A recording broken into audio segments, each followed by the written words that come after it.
Current one's a few years old, and with the winter coming, I don't want to risk getting stranded. This is their Group 48 AGM 760 cold cranking amps, 70 amp hours, and completely maintenance free. This thing is built to handle cold starts.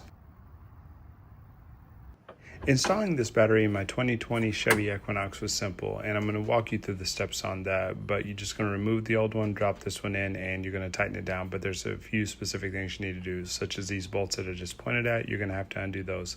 On the positive side, there are 3 bolts right there, and then there's this little clip that you're going to have to unbolt as well. Right now, the support, I guess we'll call it, that's on top, you're going to have to take that one off. After you undo those bolts, you're going to have to undo the 3 bolts that are on the top that I pointed out just a minute ago. Now here's the fun part. You are going to need to hold that flap up, and I would take that off is what I would do. Now you're going to take the old one off, and I put that piece, that casing off. I put that on the new one, and I put that in there. Now you're just doing everything in reverse. So you're going to tighten down everything on the positive side, and you're going to tighten all that down with a wrench just to make sure that guy doesn't come loose on you.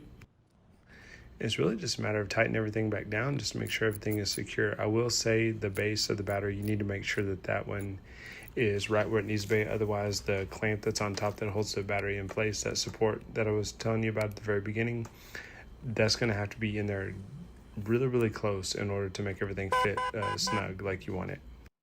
But other than a few extra bolts that I hadn't really had to deal with in the past, this was a very easy install.